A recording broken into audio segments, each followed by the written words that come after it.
So you want to be a dungeon master? So, you wanna be a dungeon master. So you want to be a DM? Them some feats, okay? Feats. So you want to be a DM? That's great. We're here to help. I'm Taylor. And I'm Justin. This week, we're going to be covering one of our favorite topics, feats. That's right, gang. We've never shied away from sharing our love of feats. They're helpful. They can make our characters feel more aligned to our idea of them. And, well, gosh darn it, they're fun. In the 2024 Player's Handbook, there's been some changes to feats. Are they still the little guys that we love and admire? Only one way to find out. So call your podiatrist today, because we're going to get into them some feats, okay? Feats today. But first, our most recent actual play, Mythos University, has ended, unfortunately, Taylor. I don't know if you knew.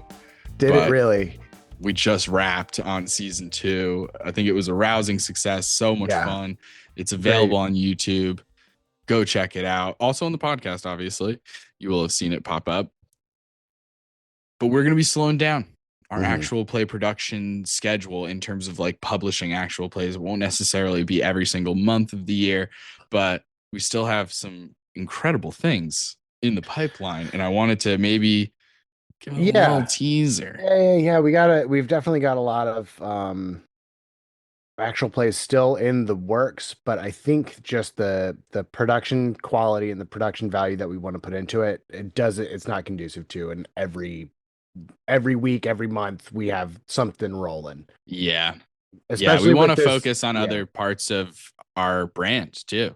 Like just focusing on the podcast, focusing on the Patreon, focusing on. You'll notice this one, you can see our beautiful faces on.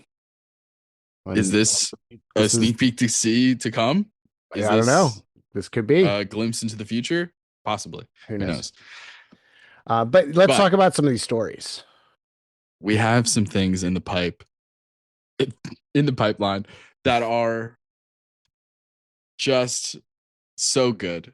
Now all I can think of is the Alaskan pipeline and how bad it is. It's terrible. Yeah. Terrible. This is a good pipeline. This one really. These are good. This is good. Clean oil. Clean oil. No. Just jokes.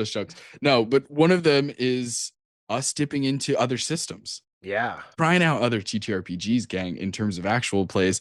First on the list, of course, was Kids on Bikes. We had to try it. We loved it. We love it so far. We're still doing it. We're still in production for a lot of these things. But one of the projects that I'm really excited about is Kids on Jet Skis. Yeah. I said, hey, no bikes. That was the first thing. No bikes. And then a player during session 0 made a joke and said, oh, like they don't even exist in this world. And I said, now they don't.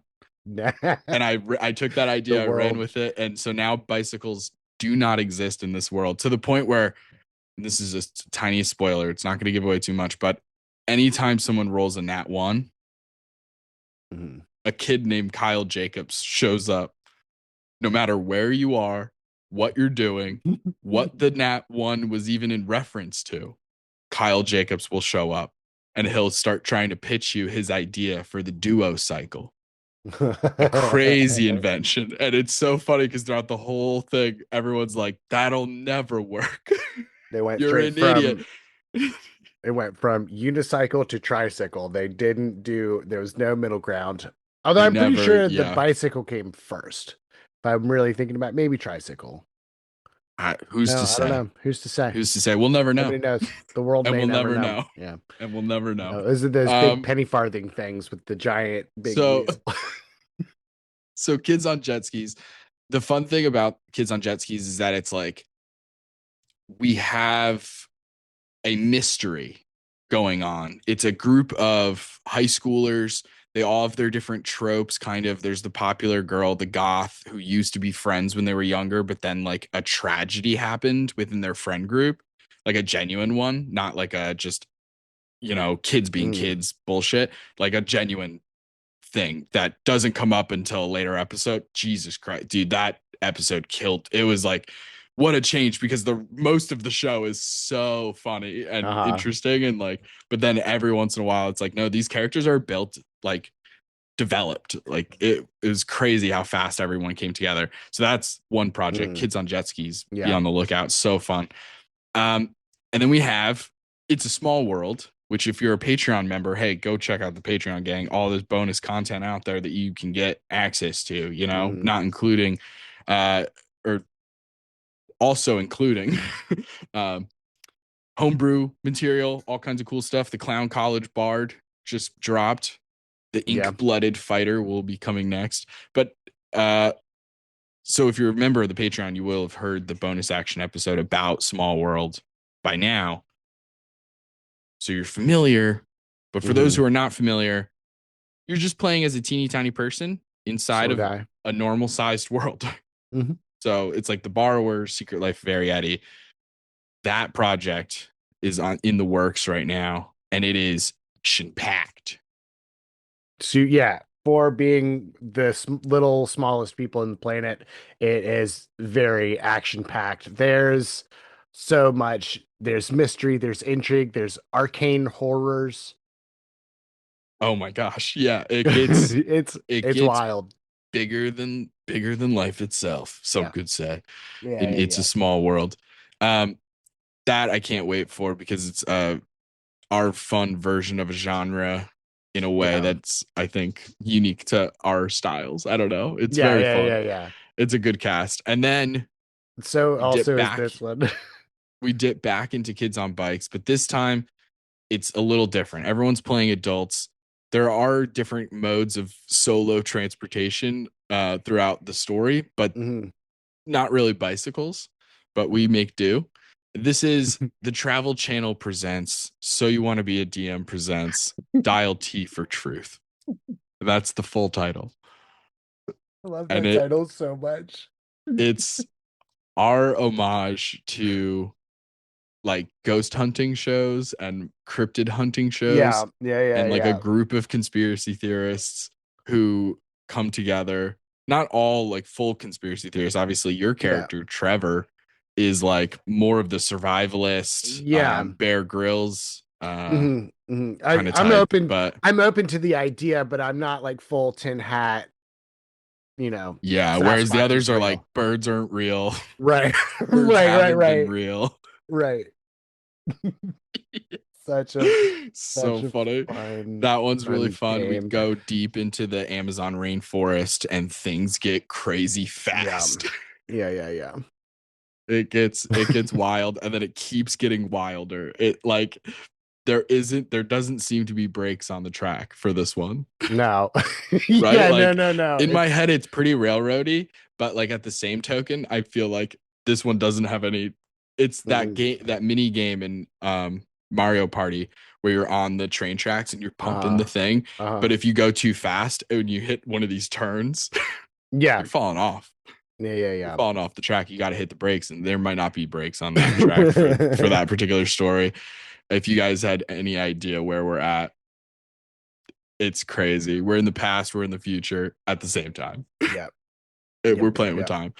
And then we have two different projects that we're working on, where we wanted to explore, the kind of, it's a little cliche, but like the oops all blank, whatever Yeah. that may be. Yeah. And so obviously the first inclination when it comes to D&D would be to do oops all and then insert class here. Right. So Oops All Rogues is a project that we're working on, really excited about. A little Ocean's 11 Soderbergh vibes. Yeah. Yeah. Yeah. That one's we're a lot going to of be fun. playing with and playing against, because we are incorporating like D&D stuff into Mhm. it. So it's like D&D fantasy and magic and stuff, but also mixed with like the modern security. You got to go through the big vaults. Right. There's the laser field, like all the kind of tropes that you would expect, and merging those two worlds together. And what does that look like? Right. So that's really fun. And everybody has their such unique characters for that story. I'm curious to see how it'll come together. Scheduling's proving to be a little challenging for that project, which is why it's on the Yeah. back burner a little bit, but like it's there, and I will fucking make it happen because I do like it. It's a really fun game. And then, last but not least, before we finally Mhm. can get into the meat of the episode, we have Oops All Healers. I have a different Yes. idea for Oops All Clerics. I know that clerics are not just healers. Taylor and I are Right. both huge cleric fans. Uh-huh. So it's like, we know that. We know that they're not just healers. But what would it look like if you did have a party of all healers? The entire group are playing characters that mechanically are designed to help with healing. What does it look like when they're all together? Why would they be all together? What would that look like? What kind of setting would support that sort of story so that you're not just destroying them with damage and combat scenarios, like Right. trying to figure it all out. And the funniest and most interesting idea I could think of was a medical drama. So we're exploring that. We're at St. Iyengar Hospital. Yep. Okay. St. Iyengar Hospital. Um, the guy who works, this is not like a spoiler or anything, but the guy who works is an NPC who works in the morgue is named Dr. Zero Kelvin because it's Mhm. cold in the Yeah. morgue Uh-huh. and he's a Uh-huh. winter elatrin. And then there's like the chief of cardiac surgery or like the head of cardiac surgery is a Mhm. warforged named Bypass. Yeah. Okay. So we're having fun, Yeah, yeah, it's all People are goofs. coming in with instead of like legitimate real world disorders and or diseases or injuries or something, it's a little bit Mhm. more funny and comical and fantastical. So like people will come in and be like, oh, I was standing in a fairy circle for so long that I started throwing up rainbows. What do I do, doc? So that'll be the situation that they have to solve. It's really challenging from the DM and writer's perspective because obviously this type of setting is not designed for D&D. And Right. D&D is not designed for this type of setting. And Right, it's right. very apparent. It came up in the one shot that we did, but it is also a fun challenge. And this is not to say that you should use D&D for this type of story. If this is what you want to do, there are other systems that Mhm. literally do medical dramas and different things, Right. but this is a fun challenge and I want to do it anyway. Yeah. I'm not trying to take away from the other systems that can do it. I'm not trying to Right, say that right. D&D is perfect for this. It's going to be clunky as hell because a lot of people can just be like healing word or cure Right. wounds or lay on hands, cure disease. Like there's so many ways. Remove curse. Like Right. I had people in the hospital getting violent and like trying to almost fight back because they were being restrained and stuff. And Calm the one person emotions. was a way of mercy monk. So it was Uh-huh. just stunning strike. Huh. Okay. Well, there goes that threat. It was like they were ending things fast, dispel magic. Like, so it Right. was like, okay, I have to think a little outside the box of they have to figure out what's Yeah. wrong with these people before just I'm not in that casting one, spells. so But I'm excited to see how that one turned out. it's going to be really interesting too because the scheduling also for that one is challenging. And Right. so what we're going to actually end up doing is we're going to be doing it almost episodically where like Okay. each episode is a little contained and Okay. there's going to be overarching things, but like it's like a cast of 6 people, Right. but in each episode it's like a max of 3 people, but they Oh, interchange. So you okay. get different groupings. So you'll see 2 Interesting. characters together that you don't normally see together, like at like episode Uh-huh. 5. Because it was like I couldn't get all 6 together except for like one day for like 30 minutes. So it was like, Right. okay. But there was a lot of time that different groups could do the same time. So I hit them Uh-huh. up and I was like, what if we do it like this? That kind of fits the genre even more, Right. Yeah, actually. yeah, yeah. This is like the one time I think that actually makes a ton of sense. And everyone was on board. And I was like, hell yeah. There you go. Everybody gets 2 to 3 episodes. Fair enough. So That'll it's be going to be really 6 interesting. episodes. Yeah. Yeah. 6 episodes. And it's good for character development. Even though not everybody's going to be in every episode, I'll Hmm. have way more time for that one Right. person to get into some things. So that's really cool because everyone came up with such cool characters at the hospital. Hmm. As you can imagine, there's so many interesting roles to fill. We have like the person kind of like the janitor from Scrubs. Hmm. Robbie from Cloaks and Capes. Yeah. He's kind of playing that sort of character, but mixed with the person who runs the cafeteria. Okay. So some really exciting things. So hey, be on the lookout for that. Follow us on Patreon. All kinds of Yeah. interesting things going on there, both for free members and for the paid tiers. If you like the podcast, you're going to love the bonus action. And if you like the actual plays, you're going to love the action surge. So tons of things on there and more homebrew material down the pipeline as well.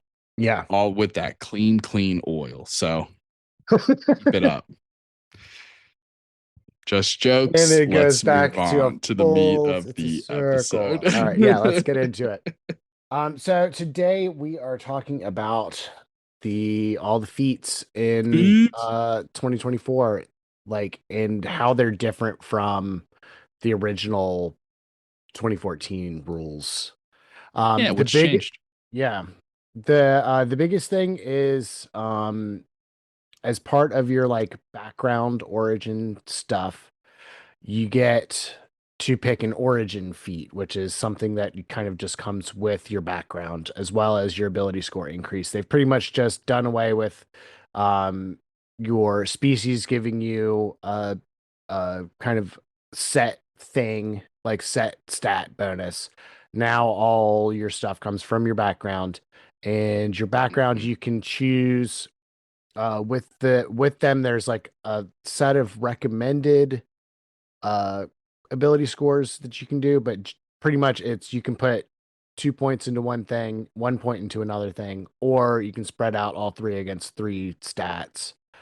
Um, Yep. depending on how you rolled, that's gonna affect what you do there. But and then you get your origin feat, which also is very much a take this with a grain of salt, but you should pick this origin feat. If you don't like it, I mean, really and honestly, you can pick a different origin feat. Um, Yeah, which is how most people should run it. yeah, I can't guarantee that every DM is going to feel that way. Some DMs might, for some reason, be like, no, you're playing the charlatan. You must have the skilled feat. You can't pick the magic initiate. And right. it's like, that's silly. You send them our way and we'll give them Mm. a knuckle sandwich We'll rough them up for you. with a little mustard on it. Hey, how you doing? But no, you're absolutely right. So yeah, they're tying in not only ability score increases, but also Mhm. this origin feat thing, which is great. I mean, even if Yeah, they've some of them maybe nerfed a little bit because you're getting them yeah. right out of the gate at level one. From a DM perspective, it is Mhm. kind of one of those things where you're like, I'm okay with you getting it nerfed a little bit because you're getting it at Right, level one. You get a feat right, immediately without having right. to always pick variant human, but at Hmm. least variant human could pick any feat. Right. So that's a little confusing. Um, It's another thing that you have to tell new players is like, no, not that feat. You have to pick these feats. They do a decent job in the section where they list all of them. Chapter 5 is all feats, and it goes over the types of feats first. Origin feats being like the mhm. first one, and then general feats, and then blah blah blah Yeah. prerequisites. It goes over all that, which we will as well. But Which none of the origin feats have a prerequisite or a like ability score increase. So when you're looking at the correct. feats, if you're trying to figure out whether it's an origin feat or a regular or general feat, they call it, um, if it's got any kind of prerequisite or anything tied to it, it's not an origin feat. All the origin feats are just bare bones. You get this feature. Yeah, which is it's nice. It Yeah. is nice. It is also something to keep in mind if you're having players at the table who are mixing 2014 and 2024. You have Hmm. some players who are 2024, some players are 2014. Maybe give the 2014 players an origin feat, depending on their build, unless they're Yeah. already like a fucking min maxer. Like I wouldn't give Taylor an origin. He doesn't need an origin feat. You don't need no stinking origin I don't feat. Get need out those. of here. I No, don't need but your handouts. No. charity. Um. Yeah. So, and just because they're called origin feats doesn't mean that you can only take them at level one. You can also grab origin feats on your level 4, Hmm, 8, 12 ability score increases. that's good to know. Yeah. So it's don't think that just because you pick one origin feat that you can't dip back into the well later on and get other stuff. For sure. That's absolutely true. Yeah, there's really feats are one of those interesting things where You get that origin feat in 2020, speaking 2024, you get that Mhm. origin feat. There's the examples of if you're a fighter, because they've kind of wrapped fighting styles into feats now. They've like made it very clear that like they are considered feats, even though fighting Mhm. styles are unique. Mhm. But the interesting thing is like they've the thing about feats that I find interesting is like there's a world where you don't have to take any feats, Very true. right? It's all optional for the most part. It's Yeah. ASI or feat. And so Right. every time that comes up, in theory, you could go ASI.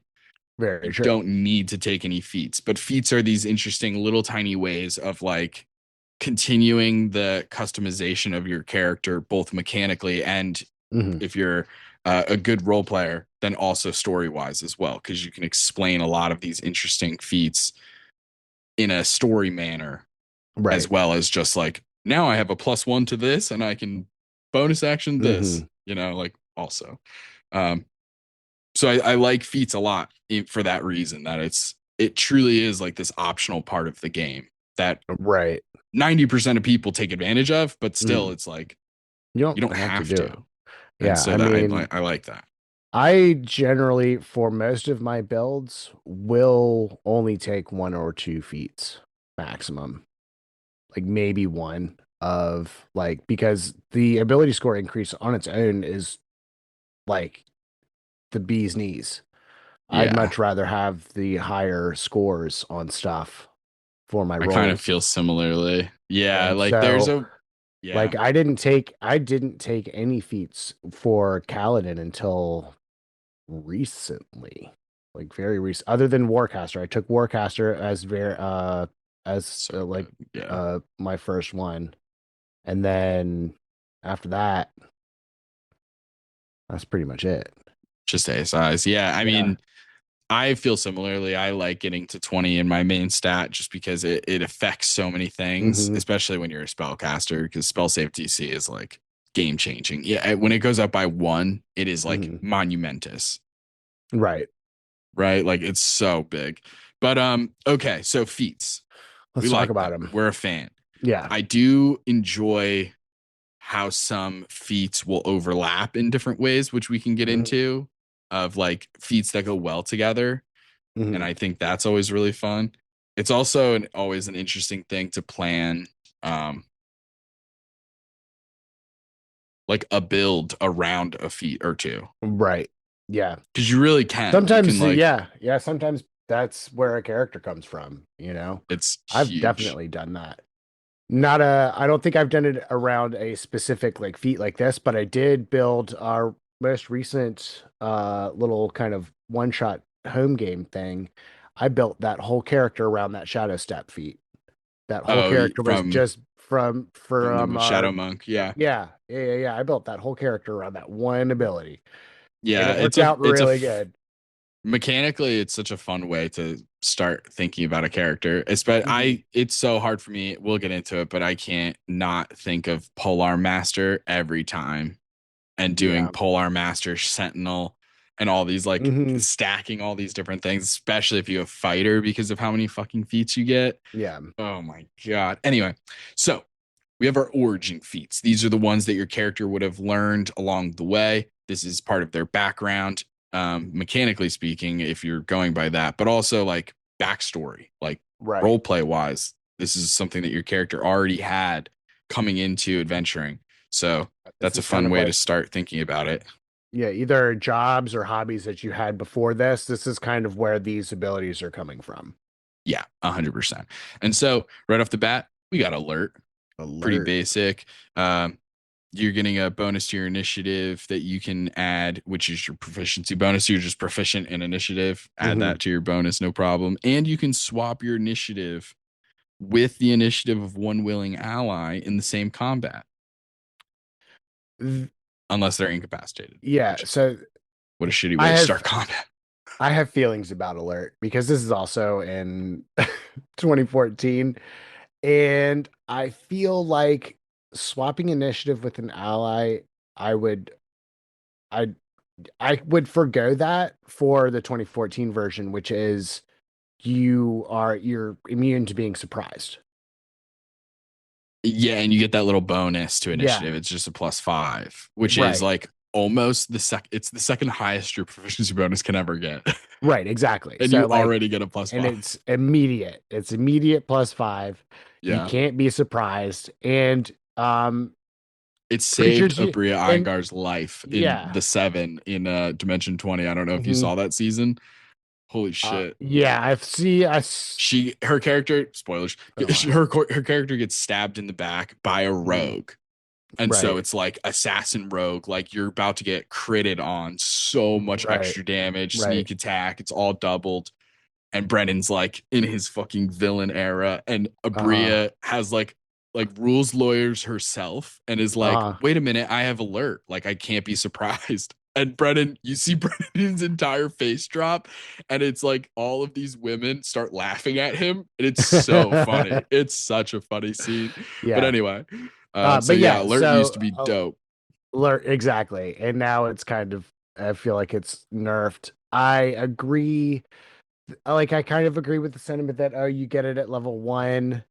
But at the same time, I mean, it just Yeah, I wish they look at made what maybe they've a done to my replacement. boy.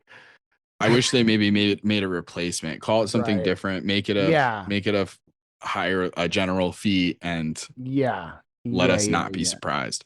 But That's huge. that's alert. Yeah. Um, yeah. And so now I think that's all I got to say on that. Next one is Crafter. You get proficiency with 3 artisans tools plus 20% off all non-magical items. It's low That's key pretty good yeah. if you're paying attention to money and stuff. But Right, actually, right. 20% off of practically everything is Uh-huh. Yeah. fairly solid. Fast Um, crafting is really fast interesting as crafting, well. yeah. When you finish a long rest, you can craft one piece of gear from the fast crafting table, provided you have the artisan's tools associated with the blah blah blah blah blah. And have proficiency. The item lasts until you finish another long rest, at which point the item falls apart. And they have a whole thing here: ladders, torches, cases, block and tackle for jug and lamp, ball bearings, bucket, caltrops, iron pot, grappling hook, a shovel, a Yeah. rope. You can make a quarterstaff or a club, a tent.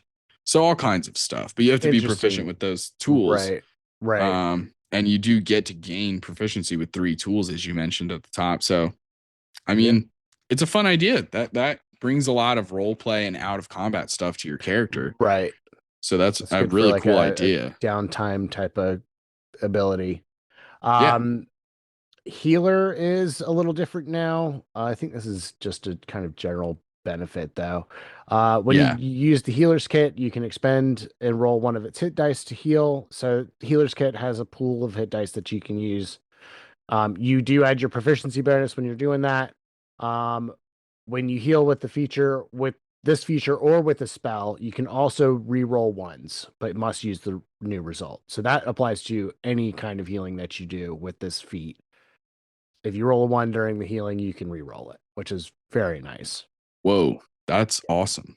I don't know how many times I've been burned on healing word by ones. Let me tell you something. Yeah, seriously. Healing word is so tricky. I do like it a lot because of the distance and the bonus action of it Mm-hmm. all, but Mm-hmm. oof, D4s are never fun to roll. Hard to pick up, hard to read. I can't stand a Yeah. D4. Can't stand a D4. Okay. Um, yeah, just that's just a general benefit over 2014. Just a good like heal. The other feat is something about stabilizing people when they're down, but I mean you can do that anyway. That's Yeah. fine. Next up, we have Lucky, which they have changed in a pretty decent way. I use the word decent there to mean like sizable, like a Mm, pretty sizable way, because number one, you used to just get 3, right? right. And you can burn them after the fact. You roll Mhm. something bad. Hey, I want to use a luck point now.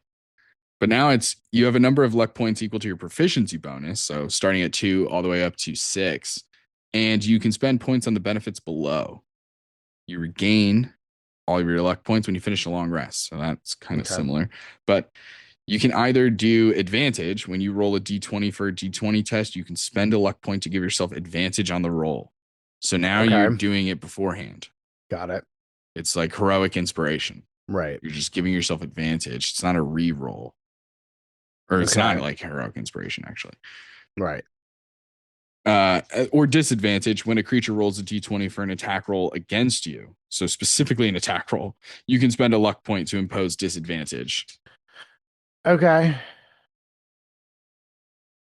I Yeah, prefer the original Lucky of so do being able to I roll it mean, it's after the fact. Yeah.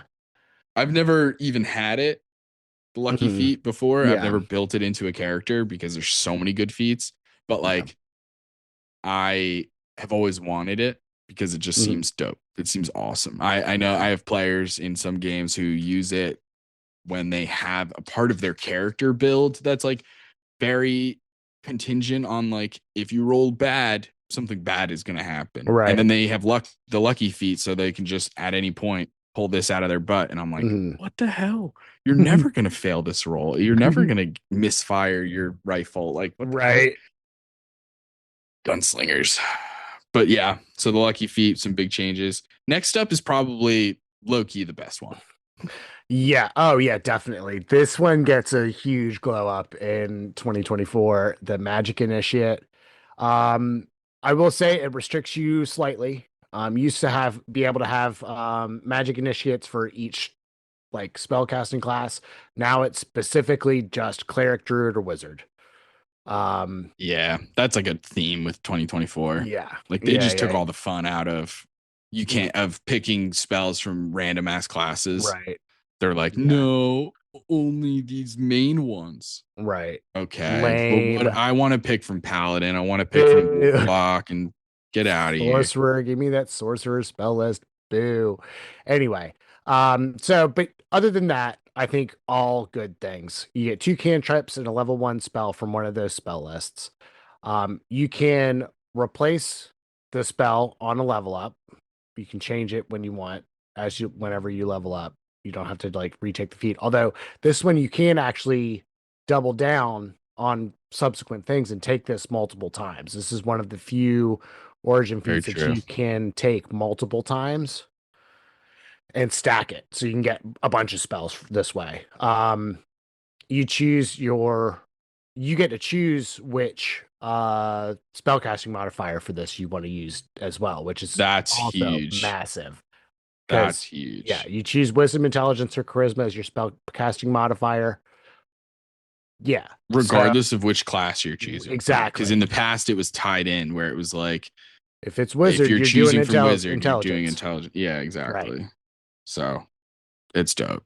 Yeah, It's I like so that. good. It's so nice. Such an easy way to, I hate to say it, but it's such an easy way to get shield. You can get It shield any really fucking time you is. want. Uh-huh. It doesn't even, it doesn't, God damn it. It doesn't even say you have to be a spell casting Uh-uh. class or something like that. No. So literally everyone can get shield. This is It's how bonkers. this is how Icarus got Magic Initiate. Insane. Or Um, Shield in Mythos, most recent yep, Mythos season. yep. Because So that's I a great can't one. I can't not have it. I love that spell so much. Next up, we have the musician.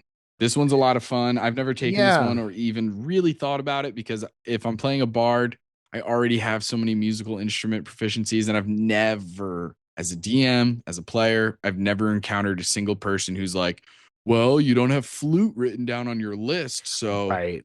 your performance isn't with it. That's So never come up. So yeah. whatever. But then there's this other ability because you do get the three musical instruments of your choice proficiency. Fantastic. Mm. And then Woohoo. woohoo.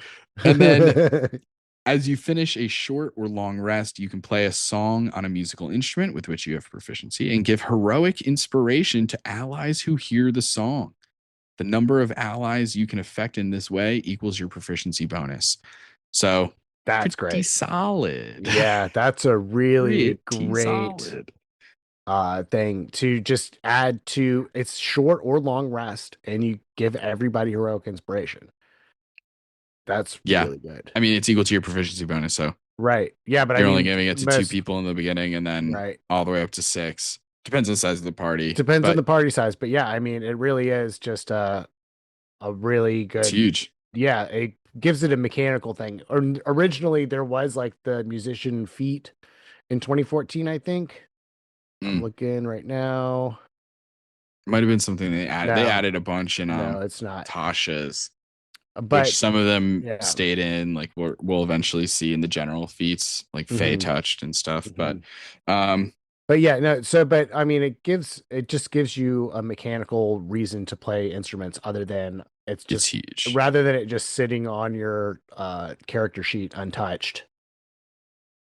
yeah You have a reason to play music, to play like more often. a Yeah, because I've mechanical I've reason to do it. even Yeah. been saying like even the performance skill I feel like is Mhm. undervalued, doesn't get used a Yeah. lot, even if you Yeah. are a bard. It's like so often you're using persuasion, deception and stuff, but Hmm. performance doesn't come up as much, but it depends.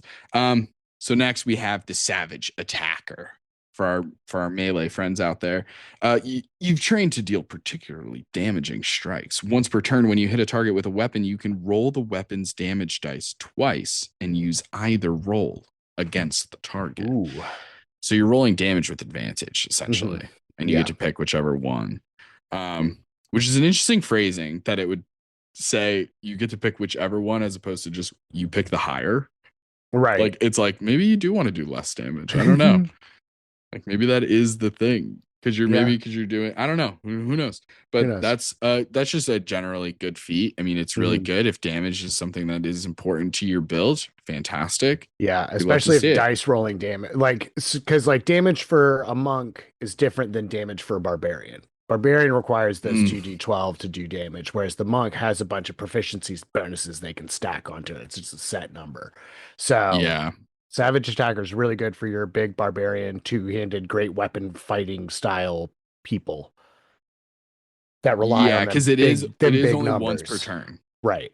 It is only once per turn. That's important. If it were like every attack, then I would say the Mm-hmm. monk actually could benefit from that a lot because I know the Mm-hmm. monk hates to roll a one on their damage dice. Even if they get Yeah. the big Yeah. proficiency Yeah. bonus Yeah. and Yeah. stuff, it's like that still sucks when you're like 1 + 7, 8. Okay, Mm, great. As opposed to like 8 + 8 or 10 yeah. plus. Anyway, then we have skilled. This is another one Mhm. that you can repeat. You can pick this one multiple times. You just become proficient in 3 skills of your Nice. choice. So honestly, pretty solid. It's pretty Mhm. good. If you're a bard, insane. Yeah. You're the skill monkey at this point, and it's one of my favorite things to do. Mhm. Um, I played a game of D&D last night, and I got asked to do an Arcana check, and I remember looking at my sheet, which I made like a month ago, saw that I was expert in Arcana, and I was like, hell yeah, +10. Fuck yeah. And I was like, I love being a bard. Um, okay, two more. Mhm. Tavern Brawler, an absolute Okay. classic. Yeah. The Tavern Brawler is now an origin feat. You gain the following benefits: enhanced unarmed strike. That's pretty interesting. When you hit with an unarmed strike and deal damage, you can do bludgeoning damage equal to 1d4 plus strength, Okay. instead of the normal stuff. So Mhm. that's cool. Damage re-rolls. When you roll a damage die for your unarmed strike, you can re-roll the die if it rolls a 1, but you must use the new Nice. roll. Improvised weaponry. You have proficiency with improvised weapons. This is Okay. one that I have seen people build their characters around. Uh-huh. Of just picking stuff up off the ground Just a and bar beating fighter. people. Yeah, Yeah. just totally random street fighters fighting dirty, grabbing Hell whatever's yeah. nearby, Jackie Hell yeah. Chan style, you know? Yeah, You're just like a vase and a scarf. Perfect. I'm going to sling it yeah, like something crazy. You know what I mean? Mm. And then you got push. When you hit a creature with an unarmed strike as part of the attack action on your turn, you can deal damage to the target and also push it 5 feet away from you. You can use this benefit only once per turn. Okay. Pretty Still, insane. yeah. Yeah. Wild. So Yeah. that's fun. Tavern Brawler, that's Um, fun. That is just a fun thing to like. I'm just thinking of builds for it. And yeah. have you seen that the build that I'm thinking of is kind of like that you've seen the Anatoly guy on TikTok.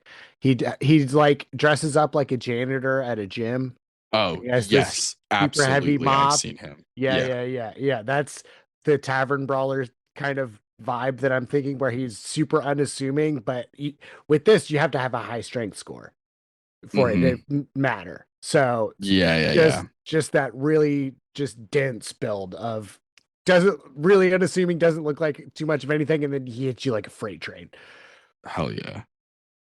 With whatever's with nearby. just here's my mop, smack.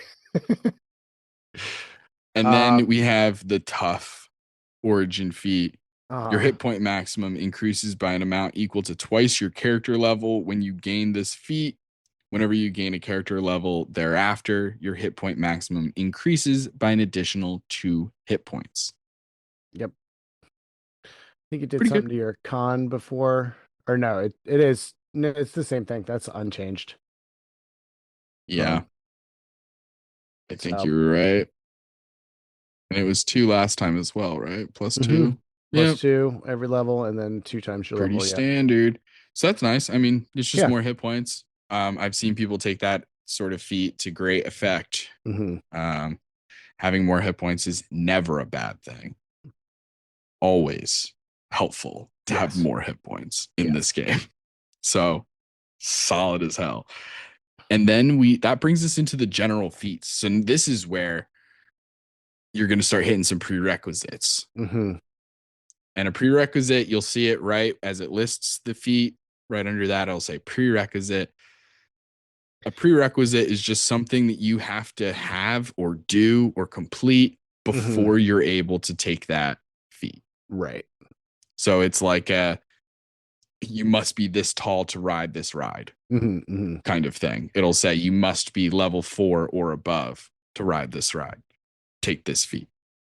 Right.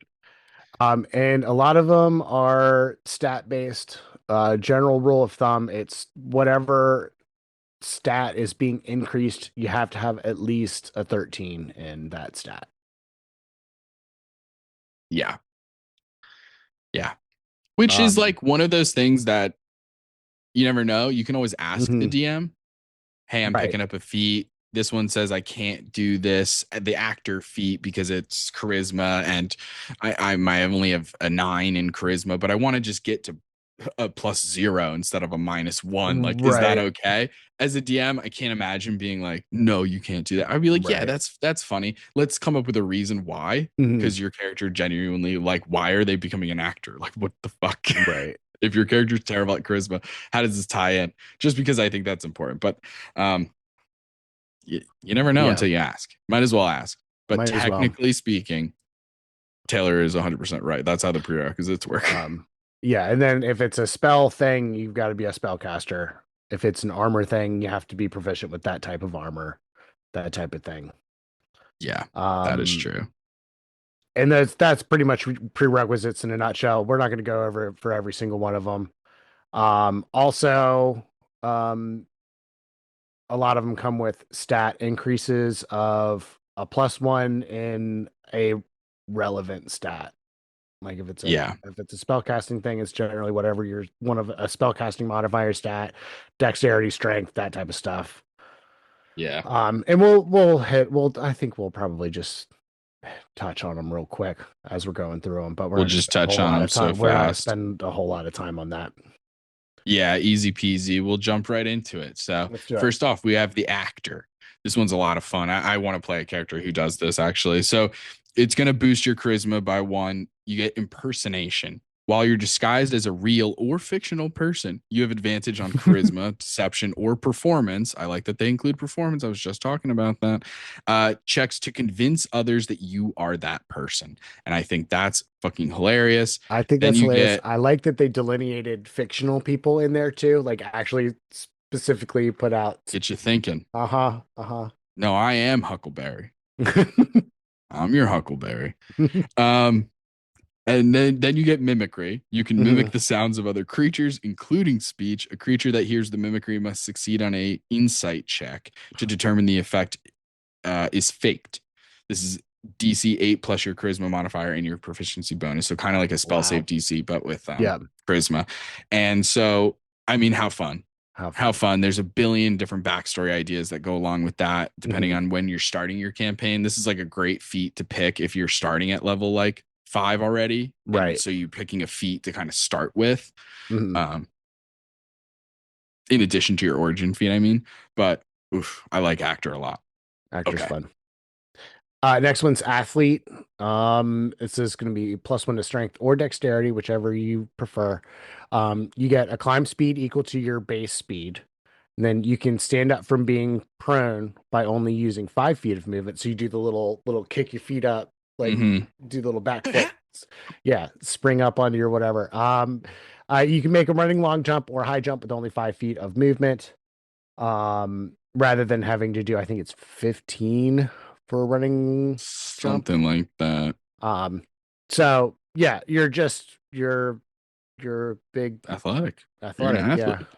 Yeah. Yeah, you're just built different, dude. Just built different. You're just born this Um, way. yeah, I mean, solid Just feet. do it.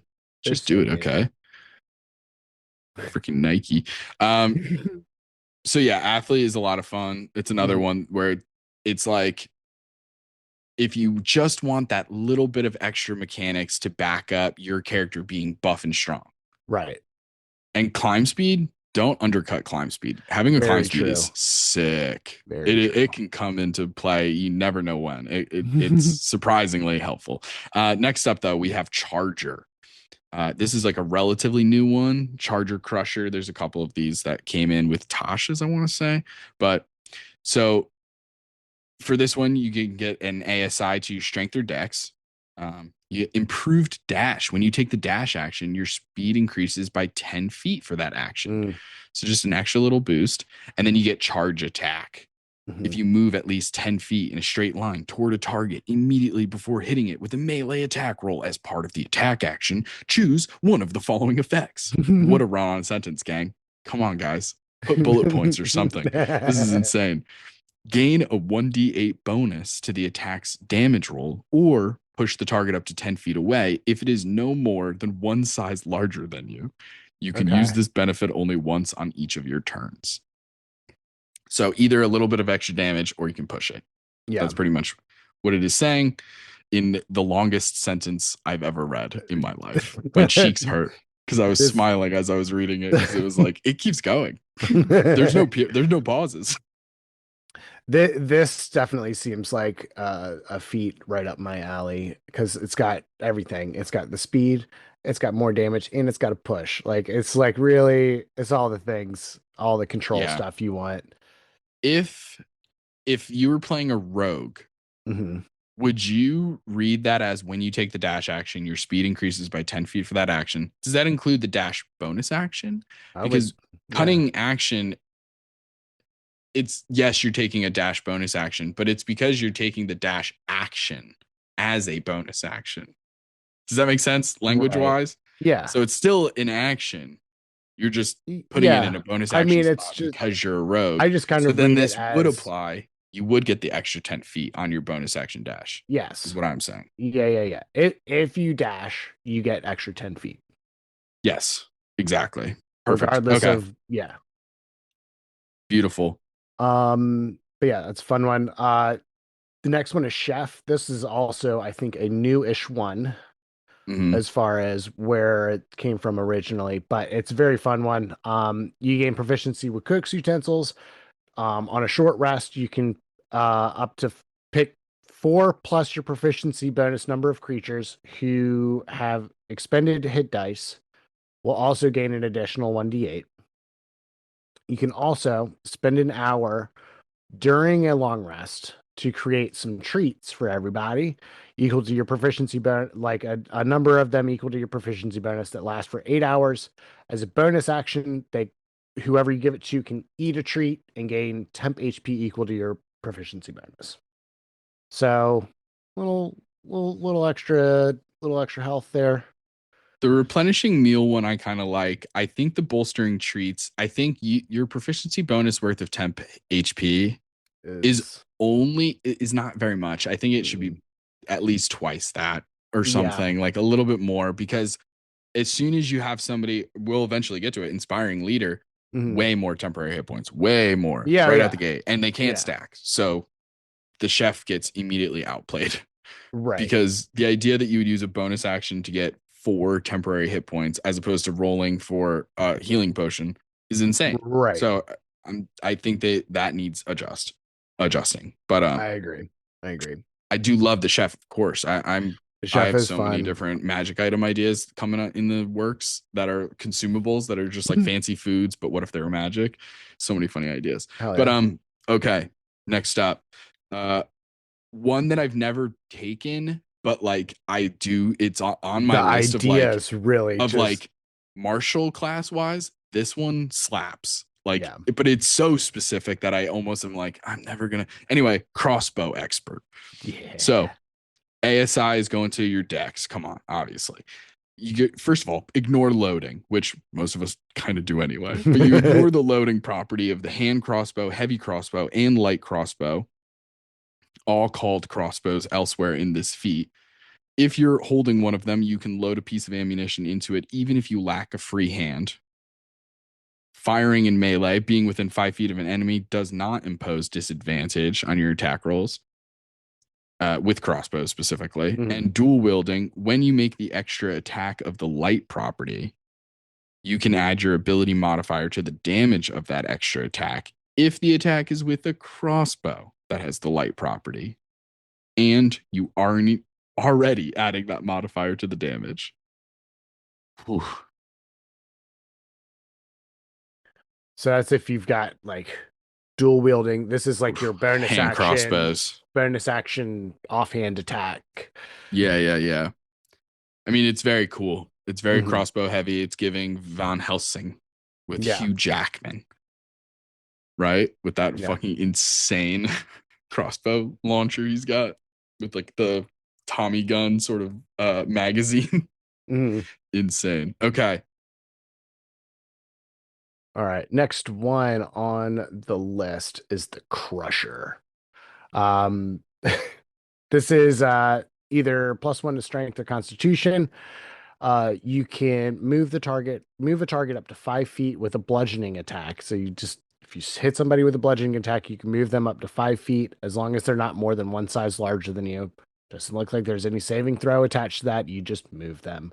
And if you roll a critical hit with a bludgeoning weapon, then attack rolls against that creature from that point have advantage until the start of your next turn. So that's for everybody. Insane. Yeah. And yourself if you have like more attacks. Multiple attacks. Yeah, absolutely. Yeah. That's really good. Yeah. So obviously that's really good. See, I think that's so much better than Charger. Yeah. But wow. Yeah, that's crazy. This is very similar to another feat down at the bottom. Slasher is basically the same thing, but with slashing damage. Yeah. Incredible. Okay. Next up, we have Defensive Duelist. You have the ASI to your dexterity. You have the parry ability. If you're holding a finesse, this is really specific. If you're holding a finesse weapon and another creature hits you with a melee attack, you can take a reaction to add your proficiency bonus to your armor class, potentially causing the attack to miss you. You gain this bonus to your AC against melee attacks until the start of your next turn. Oh, wow. So that's pretty good. I mean, obviously it starts at a 2, goes to a 6 eventually. So it's a reaction shield at a certain point. I mean, it's weaker than a shield for most of your leveling, but still pretty solid. Better than parry normally is. Normally parry is just against a single attack. When it's on if you see parry on a monster stat block, it's so frustrating as a DM because your players all have shields and that lasts until their next turn. Right. And parry is like just that one attack +5. And you're like, what is the point? Yeah. I do like that there's, for this defensive duelist thing, there's no restriction on spell slots. Like you can just do this. There's no restriction of how many times you can do this per rest or anything like that. You can just true. So on that front, from like a resources standpoint, that's very good. It's really good. Plenty of times when I've not had or had to upcast or something like the upcast shield because I'm out of first level slots. Happens all the goddamn time. That's true. That's true. You just need that finesse weapon. Hmm. But all right. But anyway, next one, dual wielder. +1 to strength or dex. When you attack with the light weapon, you can do a bonus action attack with the other melee weapon. Um, and you don't apply any of your ability modifiers to the extra attack. So that is largely unchanged other than it gives you bonus, like some ability score increase there. Yeah, pretty basic. Pretty cool though. And Mhm. then we have durable. Just to get through some of these. But Yeah, this one, you're increasing your con by 1. You have advantage on death saving throws, solid, nice. and you have speedy recovery. So as a bonus action, you can expend one of your hit point die, roll the die, and regain a number of hit points equal to the roll. Okay. So A little as a self heal. bonus action, you can heal with your hit die Hmm. um, at any time. So it's pretty solid. Hell yeah. Next one, elemental adept. This is going to be a spell casting one, so you're going to get +1 to intelligence, wisdom, or charisma. And you choose a damage type: acid, cold, fire, lightning, or thunder. Your This one's really general good. elemental ones. All of your spells ignore resistance to this damage, and any one that you roll for damage becomes a 2. Um, you can take this one multiple times and stack elemental resistance breaking if you so Pretty choose. crazy. Yeah. That's pretty crazy. It's really good. I That one's think really this would be good. good for like a wizard where you get a bunch of feats to Or just sorcerer, or sorcerer where draconic sorcerer, yeah. because Yeah, then yeah, you could yeah. I'm just stack it right out of the gate. There's so right. many. There's so Yeah. many. Dragonborn, draconic line sorcerer with elemental adept. Whoa. Yeah. The four-way monk, the four-way element monk. Hmm. Forget about it, dude. What? So many cool things. Next up is one of my favorites, the Fey Touched. Oh Talk yeah. about a feat that is both mechanically dope as hell and also oozing with potential for role play and backstory and why are you quote unquote Fey touched. Hmm. So you're gonna get an ASI. This is another like spellcasty kind of one, but you don't have to be a spellcaster. You just have to be level 4 or above. But you get Yeah. an ASI to intelligence, wisdom, or charisma. Fey magic. Choose one level 1 spell from either divination or enchantment. There are some Nice. solid picks there. Silvery You're Barbs, I think, is on yeah. that list. There's Yeah, a yeah, bunch of yeah. really interesting ones. You can go more flavor based on your own character build, like Charm Person or something, Hmm. but so many options. Or there's even like Identify, which is Yeah. like a solid ass spell to just have. And then you always have that spell and Misty Step prepared. You can cast Nice. each of them without expending a spell slot. And then if you do have spell slots, you can cast them again using Hmm. the right levels. And the free casting recharges every long rest. I really like that. So just a I free love Misty Step free every Misty day is Step is dope. awesome. Yeah. And then a free use of one of those spells. Like I said, I think Silvery Barbs is divination. And then Hmm. like Identify is always solid as hell. There's like so many interesting spells on that list. Plus, there's a specific, is it a race benefit or a class benefit of being able, like the buffed Misty Step? Is that it's a class thing, right? Like a warlock thing? What am I thinking Um, of? there is a Archfey Warlock that gets really cool Misty Step abilities Yeah, where it's like, okay, you've Misty Step. Now you get to either do a little bit of healing or a taunt where it's right. like disadvantage on everybody but you. So there's like Yeah, different little abilities that other that's classes what I'm. get. The Goliath gets a teleport ability that's like a Misty Step as a bonus action. There's so many different Yeah, directions you yeah. can go It's into with the teleporting. The Barbarian with the World Tree. yeah. There's teleporting classes left and right these days. It's a DM's nightmare. But let's move on. All right, next one, the Yeah, grappler. grappler. Hell yeah. This is another strength or dex one. Uh, when you hit with an unarmed strike, you can deal damage and grapple together on at the same with the same attack. Mm-hmm. Grapple is changed a little bit in 2024 where it's a saving throw now. So basically you're doing your damage and then forcing the saving throw.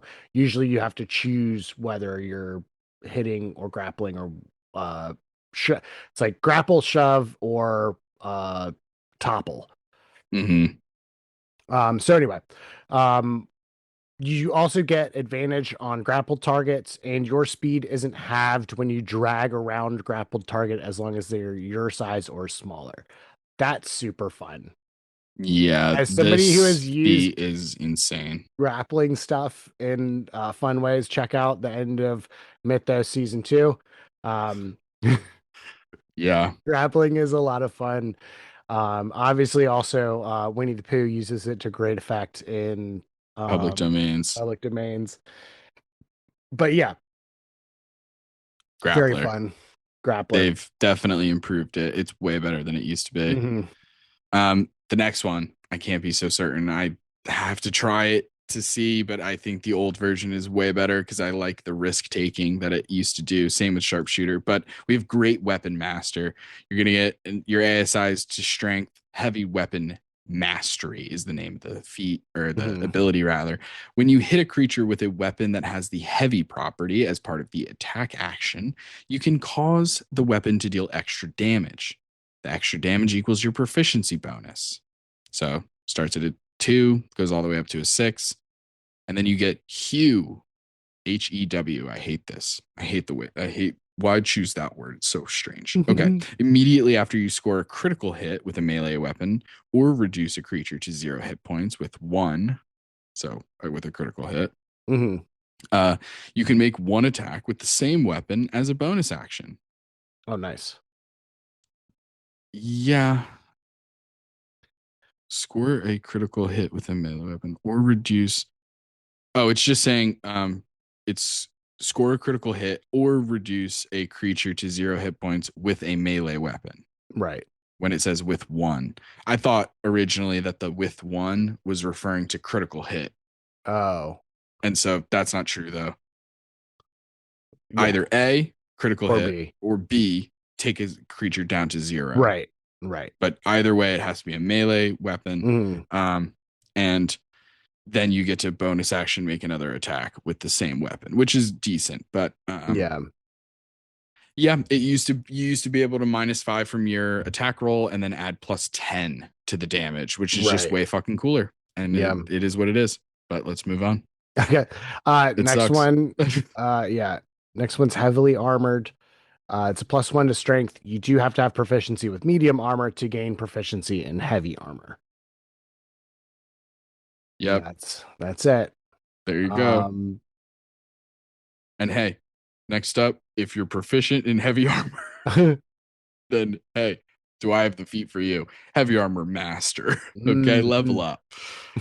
up. Increase your con or strength by 1.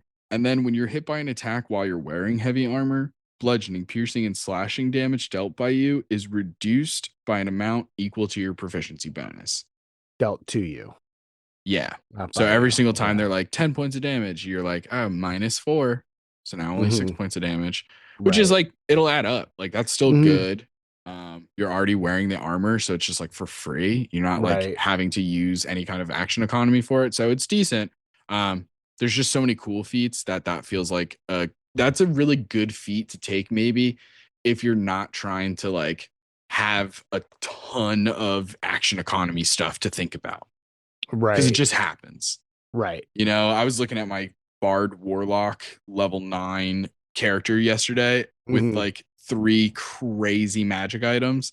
And I was like, and I'm experienced obviously with D&D, and I was still like, whoa, I have so many fucking options. All right, next one, inspiring leader. This one is a +1 to wisdom or charisma. We were talking about this a little bit earlier. This is a temp HP thing. When you finish a short or long rest, you can give up to 6 allies, including yourself, within 30 feet, temporary HP equal to your level plus the modifier that you increased with this ability. So if you took wisdom, you'd use your level plus wisdom, Mhm. and that's how many hit points you get. And like that scales so much better than the chef, like what we were talking about Yeah. earlier with the chef. I mean, really, this Yeah. is just straight across the board, a huge chunk of HP that you're giving people. Yeah. It's insane. It's so much. It's a great feat. Yeah. Absolutely great feat to have. Next up, Keen Mind. You're going to increase your intelligence by 1, and then choose one of the following skills: Arcana, History, Investigation, Nature, or Religion. If you lack proficiency, you can gain proficiency. And if you already have proficiency, boom, expertise, double proficiency. Nice. So that's sick. And then you get Quick Study, where you can take the study action as a bonus action, which is a new action that they've included in the 2024 edition that you'll probably never use. Not Fair. specifically. You're never going to say out loud, "Can I do the study action?" It's probably not going to happen. You're going to say something more relatable, like, "Can I make Right. an investigation check on my turn?" Right. And the way that I would rule this is that's how this would play. Yeah. Is like an investigation or a perception check or an insight check, maybe even Mm. during like combat when Right. action economy is very important. Right. But sometimes I give ability checks for free anyway. Yeah. So there's also that part of it that I'm not really loving about that. I think the fact that Keen Mind now doesn't have the you remember things for a month. Yeah. I don't It's like not that. even Keen Mind anymore. Make this a new Right. thing. Bring back Keen Right. Mind. I have a player who has it in our home game, and it's fucking awesome. It's Yeah. so clutch. It's nice. I just hate that. But okay, moving on. Lightly armored is the next one. +1 strength of dex, and you gain proficiency with light armor and shields. Hey, pretty basic, Nice. but Yep. you never know when you need that. Next up is a really fun one, especially this one is very cool mechanically, but also story wise can be interesting. Why do you have this particular feat? And that is the Mage Slayer. Yeah. First of all, you're going to get an increase to strength or dex. You are the concentration breaker. When you damage a creature that's concentrating, it has disadvantage on the saving throw to maintain concentration. That is single handedly fucking awesome. Yeah. Then you have Guarded Mind. If you fail an intelligence, wisdom, or charisma saving throw, you can cause yourself to succeed instead. You can only use this ability once per short or long rest. So a Nice. legendary resistance, practically. That's sick. Pretty Yeah. cool. Yeah. Pretty cool. Next one, we got martial weapon training. I bet you can't guess what this does. It gives you bonus to strength and dexterity and proficiency with martial weapons. What? That's crazy. It's crazy. That's crazy. Next up, Medium Armor Master. Hey, a bonus to your strength or dex, and you're a dexterous wearer. While you're wearing, dude, you're wearing that armor dexterously. And because when you're wearing medium armor, hey, add 3 instead of 2 for your AC if you have a dexterity score of 16 or higher. So most medium armor has like that thing where it's like you add your dex also to a maximum of 2, and now it's a maximum of 3. That's the point. So I know you're wondering, like, hey, Justin, where do I get proficiency for medium armor? Listen, I got a feat for you. You can do moderately armored. It's +1 to strength or dex, and you get that proficiency with medium armor. Thank goodness. But what if I must mount? Well, then we have the next one, Mounted Combatant. If you must mount, Mounted Combatant is the feat for you. If you must mount, you increase your strength or dex or wisdom, animal handling, obviously, by 1, and then you get Mounted Strike. While mounted, you have advantage on attack rolls against any unmounted creature within 5 feet of you that is at least 1 size smaller than the mount. This is one that I have considered building entire characters around multiple times. And it really comes down to I need to find a DM or a story where it makes sense to constantly have a mount. Right. But anyway, so Mounted Strike is already so good. Advantage on almost everything as long as they're smaller than your mount, which is presumably large most of the time. So pretty fucking good. Yeah. Then you get Leap Aside. If your mount is subjected to an effect that allows it to make a dexterity saving throw to take only half damage, it instead takes no damage. Nice. If it succeeds on the saving throw, or excuse me, it takes no damage. If it succeeds on the saving throw and only half damage if it fails. For your mount to gain this benefit, you must be riding it, and neither of you can have the incapacitated condition. So that makes sense. So evasion for your mount. If you're riding your mount while it's incapacitated, you're kind of fucked. Yeah, that's wild. That's crazy. Wild. That's crazy. And then while mounted, you can also force an attack that hits your mount to hit you instead if you don't have the incapacitated condition.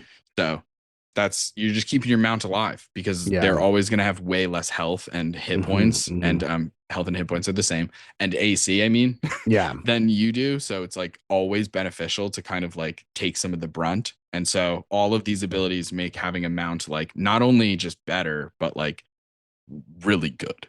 Yeah. It's incredible. After your mounted combatant, you could be observant. It's the next feat. +1 to intelligence or wisdom, and you gain proficiency in insight, investigation, or perception. If you already have that proficiency, you get expertise. You can also search as a bonus action. So this is kind of your investigations and your kind of insight or whatever, like you're hunting Yeah, yeah, around yeah. type of actions in combat. Same as the what was it, the keen mind one? Keen mind with Yeah, study. Study's probably yeah, more like intelligence based stuff, but right. whatever. Yeah, who knows? Like making an arcana check in the middle of a fight. Right. So, but this one gets you the search action as a bonus action. Sorry. Incredible. If yeah, if you're really strict on stuff like that, there you go. Next up, hey, we've talked about the bludgeoning damage, the charging, the thing. What about the piercing? And so finally, we've listened to the audience and we've Yeah. finally introduced the piercer. Um, increase your strength or dex by 1. Then you get puncture once per turn. When you hit a creature with an attack that deals piercing damage, you can re-roll one of the attack's damage dice, and you must use the new roll. And you get enhanced critical when you score a critical hit that deals piercing damage. You can roll an additional damage die. Wow. Nice. Incredible. So just marginally better at piercing weapons. There you Right. go. Not very exciting, Yeah. honestly. I think that these are like they're decent mechanically if you're like trying to add a little bit to your character that's not too heavy on like no a million things where it's just kind of basic, but it's like it just feels bland. Yeah, this one is like I'm at a 17 in dexterity and I need to get to 18. I'll do this and it'll give me a little bit of an extra kick on whatever. Yeah. Next one is Poisoner. This is going to be +1 to dex or intelligence. First and foremost, you ignore resistance to poison damage. If so, you can poison anything now. With an hour and 50 gold, you can also create a number of poison doses equal to your proficiency bonus. You use a bonus action to apply the poison to a weapon or a piece of ammunition, which lasts for a minute or until you hit something with it. When you do hit, it's a saving throw of DC of 8 plus your proficiency bonus plus whatever modifier you increased with this feat. If they fail, they take 2d8 poison damage and gain the poison condition. Okay. It's pretty sick. Yeah. Okay. That's cool. Poison conditions kind of poison condition kind of sucks. Yeah, dude. Disadvantage on all attacks and Yeah. ability checks and stuff. Yeah. Can be rough. Next up, one of my faves. Mm-hmm. But very specific, and it's like one that I've built things around, but it is very specific, and that is the Polar Master. You're going to get your ASI to Dex or Strength. Then you get Pole Strike immediately after you take the attack action and attack with a quarterstaff, a spear, or a weapon that has the heavy and reach properties, so like a glaive and a halberd, I think. Right. You can use a bonus action to make a melee attack with the opposite end of the weapon. Darth Maul style, minus the double bladed, you get it. This weapon deals bludgeoning damage, and the weapon's damage die for this attack is a D4. So just a tiny little amount of bonus action. If you're not using your bonus action for anything else, why the hell not? I love it. Yeah, absolutely. And then you get reactive strike. This is the bread and butter, though. While you're holding one of those weapons, then you can take a reaction to make a melee attack against a creature that enters your reach.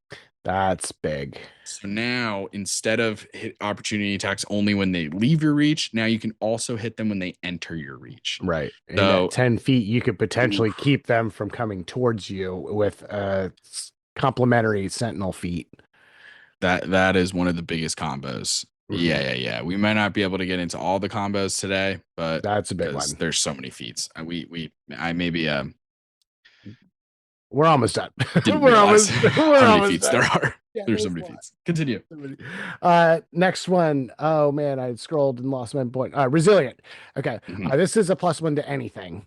And you gain proficiency in whatever saving throw that you just increased. So Hell yeah. if you put in a +1 to intelligence, you're not proficient in intelligence saving throws as well. Love it. Love Resilient that. is a great one. Yeah. So good. Having proficiency in saving throw is amazing. Next up, Ritual Caster. You gain the following benefits in ASI to your intelligence, wisdom, or charisma. That makes sense. You need to be like mostly a spellcaster for this kind of Mhm. one, or you don't need to be, but it makes sense. Ritual spells. Choose a number of level 1 spells equal to your proficiency bonus that have the ritual tag. You Nice. always have those spells prepared, and you can cast them with any spell slots you have. The spell casting ability is the ability increased by the feat, and your proficiency bonus increases thereafter. You can add an additional level 1 spell with the ritual tag. With this benefit, you can cast a ritual spell that you have prepared using its regular casting time rather than the extended time for a That's ritual. huge. Doing so I like doesn't that. require a spell slot.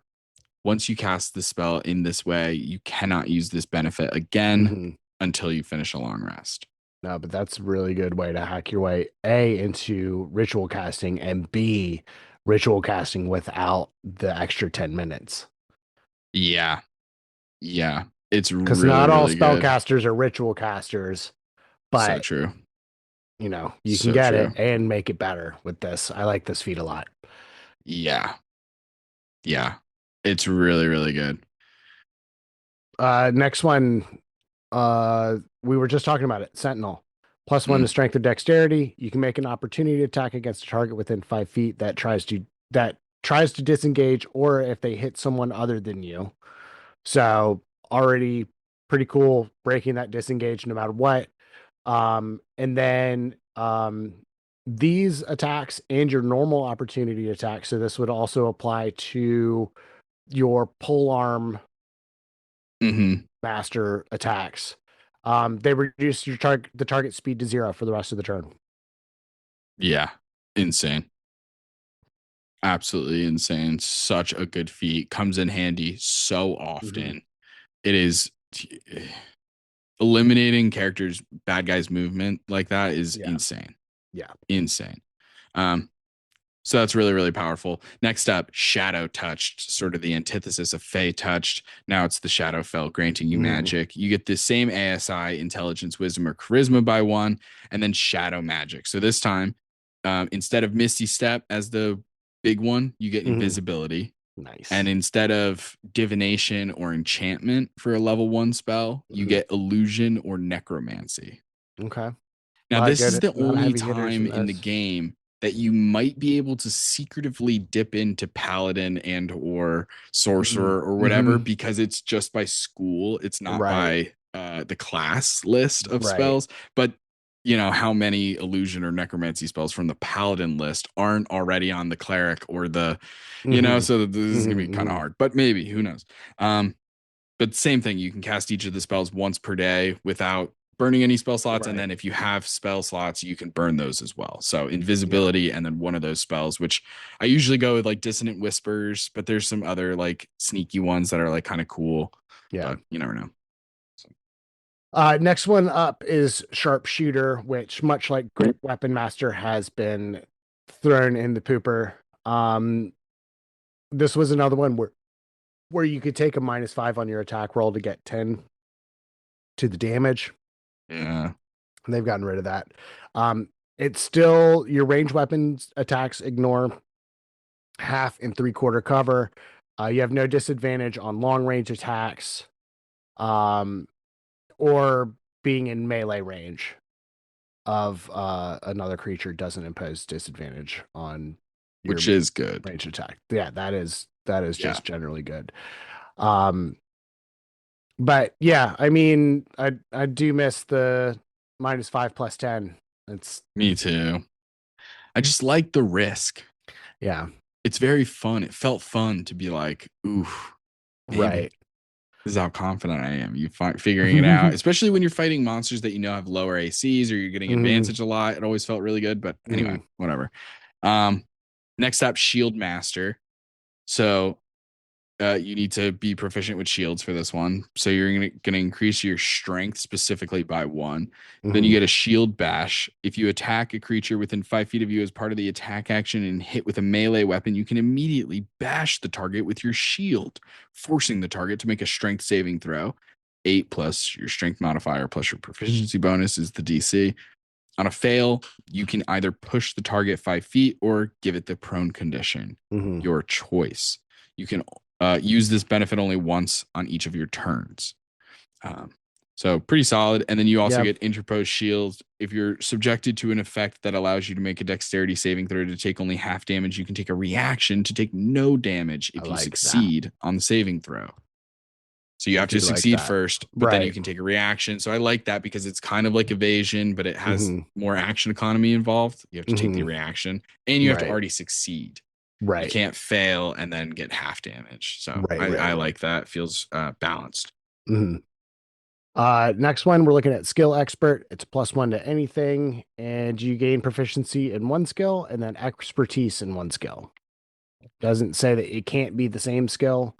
You just gain proficiency and expertise in skills of your choice. Yeah. I think the only thing for the expert part is like you have You to already already have be you have to proficient. already be proficient to gain Yeah. expertise. You But can't yeah, go from 0 to 100, but exactly. close. Uh, then we have the Skulker, you sneaky little devil. The ASI is going to be your dex. You get blind sight to a range of 10 feet. You exploit the distractions of battle, gaining advantage on stealth checks that you make as part of your hiding during combat. So Nice. if you're hiding during combat specifically, you get advantage. That's insane. And then you have sniper. If you make an attack roll while hidden and the roll misses, then you are not revealed in terms of your location. Nice. So that is very nice. You can stay hidden if you miss. Mhm. Cool. Yeah. Next one, slasher. We've done bludgeoning, we've done piercing, slashing. The hook slinging slasher. Yeah. Harry Potter. Or no, not Harry Potter. What am I saying? SpongeBob. It Yeah. was a SpongeBob The episode. hash slinging What the slasher. Yeah. Um, once per turn, when you deal slashing damage on an attack, you reduce the target's speed by 10 feet until the start of your next turn. And then when you roll a crit with a slashing attack, the target has disadvantage on attack rolls until the start of your next turn. So they're all a little bit different, but they do So each cool. have their own interesting little thing. Yeah. Yeah. It doesn't hurt. Doesn't hurt Mhm. to take. It could just be a Yep, simple again, this one. I've is taken slasher as a fighter because I right. most often use swords, so it's Mhm. normally slashing damage if I'm using melee weapons. Right. Yeah, most of the melee weapons I choose, unless I'm doing the rapier for some reason. But Yeah. anyway, so next up we have what used to be mobile and is now called speedy. We talked about it during the monk episode. Your Yeah. ASI is going to be dex or con. Mhm. Your speed increases by 10 feet. When you take dash action on your turn, difficult terrain does not cost you any extra movement for the rest of that turn. And opportunity attacks against you have disadvantage. So you still are going to provoke opportunity Yeah. attacks, whereas before you did not. It But didn't do any of now, that stuff, yeah. But so so there was a give and a take though, because this has more potential to protect you against more things. When you're doing mobile, it was you had to make an attack against something to be able to make it not be able to take opportunity attacks against. mhm. With this, it's just anything across the board, opportunity attacks or disadvantage. It's a give and a take. I mean, I'm not Yeah, crazy about it, but it is what it is. yeah, Um Next one though, spell sniper. This is a spell casting required one. +1 to int, whiz, or charisma. Your spell attack rolls ignore half and three-quarter color cover, much like the sniper feat, or not sniper, the sharpshooter feat. Um, you don't have disadvantage if an enemy is within 5 feet of you for ranged spell attacks. Spells that do require an attack roll and have at least a 10-foot range have their range increased by 60 feet.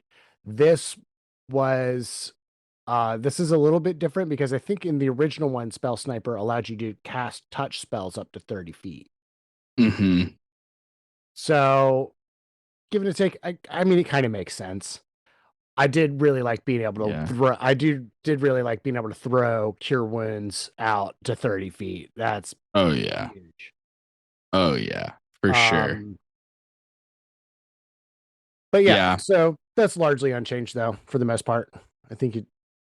Yeah. I It's think a it's fine. helpful one to have because Yeah. man, having disadvantage when people are closing in on you and you're a Mhm. spellcaster and you're like, I don't really do a lot of melee spells.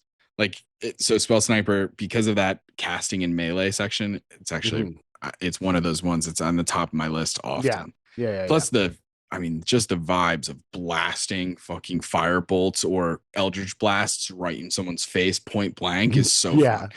Um, right after spell sniper, we have telekinetic. Hell yeah. You can increase your intelligence, wisdom, or charisma. And then you have minor telekinesis, where you learn the mage hand spell. You can cast it without verbal or somatic components and make it invisible if you would like. Its range increases by 30 feet when you cast it. Nice. And the ability for it is whichever one you increased by using this feat. Then you get a bonus action, shove. You can telekinetically shove one creature you can see within 30 feet of you. When you do so, the target must make a strength saving throw.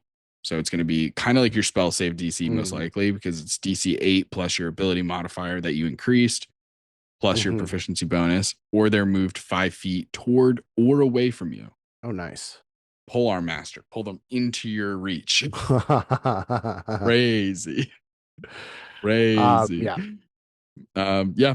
Yeah, But no, yeah, that's if fun. you want a character with a little bit of telekinesis and give them Mhm. mage hand for free, but have a bonus action Like shove that they can do once per yeah. turn, pretty fucking gnarly. Yeah. It's what is it? It's either a wizard or no, maybe it's a bard that has that same kind of invisible mage hand Oh, situation. it's Arcane Trickster. Or yeah, okay. Oh, Rogue. that's the rogue. Yeah. Okay, that makes sense. Mm-hmm. Yeah, so that's really fun. Next one though. We're coming to the end, gang here. Telepathic. This one is +1 to int wizard charisma. Uh, you can speak telepathically to someone within 60 feet as long as you share a language. They cannot respond back.